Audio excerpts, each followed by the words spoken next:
In the world of PC games, Head Games Publishing didn't exactly have the best reputation, and you had such gems as Extreme Rock Climbing, Extreme Water Sports, Extreme Paint Brawl, but then you have this right here, which is an absolute masterclass in the art of craptastic game design. Extreme Boards and Blades, developed by Silverfish Studios and published by Head Games under the Activision Value label in 1999. It's time to get extreme, lifelike gameplay, realistic player motion and graphics, the best skating simulation ever. Ooh, and an original ska soundtrack. This all sounds great. And apparently it was sponsored by Runnin' Tough, Mountain Dew, and Power Bar because just one sponsor and a publisher like Activision wasn't nearly enough monetary support to make the best skating simulation ever. Inside the jewel case, you get the game on a Mountain Dew Green CD-ROM, an ad for these hot titles from Head Games Publishing like Extreme Paint Brawl and Extreme Bull Rider. And you get a 2-page manual covering how to install the game and what you should do if you get an erection lasting longer than 4 hours from the awesomeness that is the best skating simulation ever. The game begins with the Head Games seal of impending dubious quality and the developer's logo, which is a fish painted silver and not an actual silver fish, which would look like this. Honestly, can't see why they didn't go with this instead. Then you get a short intro video showing some boarding and blading of a debatably extreme variety, and man, you gotta love that ska soundtrack. After this, you're greeted with the main menu, featuring even more ska music. From here, you can go skate, choose your player, look at some options and credits, and quit while you're ahead. It's a good idea to look at the controls first, because, well, they're kind of a mess. And looking at the help for the controls arguably makes it even more confusing, but whatever, enter your name and choose a skater from a selection of 21 vaguely human polygons with a slew of serious medical conditions. Oh my word, what happened to your head? I am so sorry. After this, it's time to go skate, which lets you partake in a timed competition or free ride, which is a, you guessed it, practice mode. Then pick from one of 15 arenas, although there's only 6 unlocked in the beginning. After some quick loading, prepare yourself for the best skating simulation ever.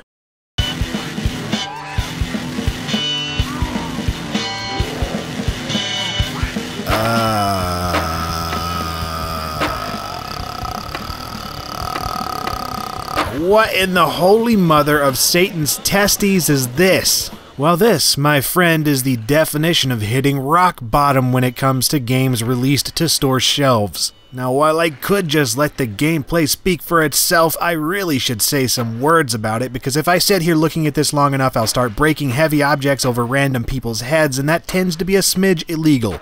Extreme Boards and Blades may just be the worst game I've ever played, and yes, that includes Big Rigs Over the Road Racing. Why? Because at least with Big Rigs, it was released in a pre-alpha mess, and you know there was no time spent on it. But here, there was an obvious amount of time and effort that went into this game, and yet it turned out to be less enjoyable than getting your teeth knocked out with a cheese grater. Internet reviewer hyperbole aside, though, this game is the suck. Disregarding the obviously fugly graphics and chintzy sound effects, let's just skip to the gameplay, because wow. First in a long line of offenses are the controls.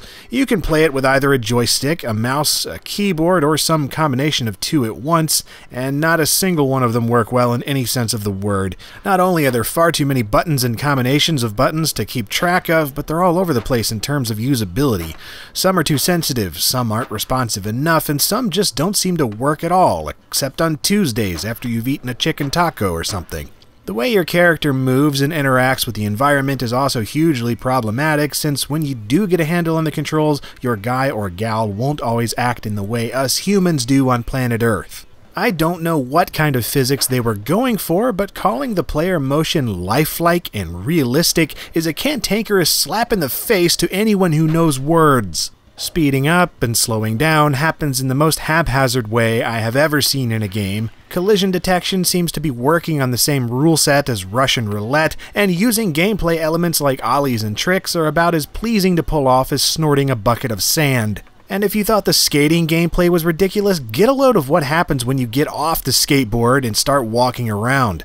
Not only do the ramps work the same way as they do if you're on a board or on skates, but you dash around at a speed that makes the Flash look like a geriatric slug stuck in molasses. As far as I can tell, you accelerate continually until you hit a wall, meaning you can theoretically go faster than any other object on the planet. What in the heck were they even thinking when they kept this in the game? I thought maybe it was so you could quickly get to another part of the map to set yourself up for better tricks, but it's so fast and twitchy that you're better off with the accuracy of skating. Yeah, that's right, it actually makes the skating look accurate. And that reasoning is flawed anyway when you figure out that the best way to reliably get a high score is to just stick to one spot and do flip tricks over and over until the time runs out. Seriously, that's all you have to do and you can breeze through this mess. And that is exactly what this is in the strictest definition of the term, a mess. Extreme Boards and Blades is an extremely boring game that makes me want to take a blade to the disc. Other than the laughs it provides due to the sheer audacity of its awfulness, there is not a single redeeming thing about this game that I can find. I like to think I'm pretty fair when it comes to reviewing old games, but just because a game is old does not excuse it from the kind of digital feces on display here. Almost every single claim made on the back of the case goes well beyond being optimistically marketed to being blatantly false. Frick, even the claim that it includes a ska soundtrack is false. The soundtrack is all over the place, but even at the best of times, it doesn't resemble any ska I've ever heard. It sounds like Les Claypool and the Melvins got together and decided to cover Anthrax songs while tweaking on meth. Actually, while it's deceptive in genre, the music is probably the best thing about the game for what it's worth. And you know how earlier I said there was an obvious amount of time and effort that went into making this? Yeah, just look at the credits and prepare to have your mind blown. How this many people worked on a game and let all of this junk slide is beyond comprehension. And I know there are 1,000,001 reasons for a game to turn out badly, and there's probably a giant rap sheet of them for this one, but holy crap, you're telling me that a team of 20-something quality assurance people provided input on this? I feel genuinely bad for these guys because it seems apparent not a single one of the words from their reports was heard. And if they were heard and addressed, then my god. If you want to play an arcade skating game, play Tony Hawk's Pro Skater. Any of them. Even the lame ones are 1,000 times better. What it all comes down to is that this is one of the most abysmal, laughable, and downright deceptively advertised games I've played, to the point where it equates to highway robbery with the asking price of $24.99 when it was new. But at least it was released, panned, and forgotten, and provides a fun piece of cannon fodder for YouTube to facepalm at. The world may never see another Extreme Boards and Blades again, and we can thank our lucky stars for that.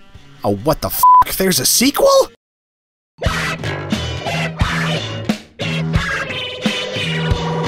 If you enjoyed this review on video gaming dung, then why not check out some of my other videos, and I do more of them every week, so subscribing is appreciated, and you can also check me out on Twitter, Facebook, and Patreon. I'm not sure if I dare take a look at Extreme Boards and Blades 2, but hey, let me know if you think I should in the comments, and I think I know what the answer will be, so please Lord help me. And as always, thank you for watching.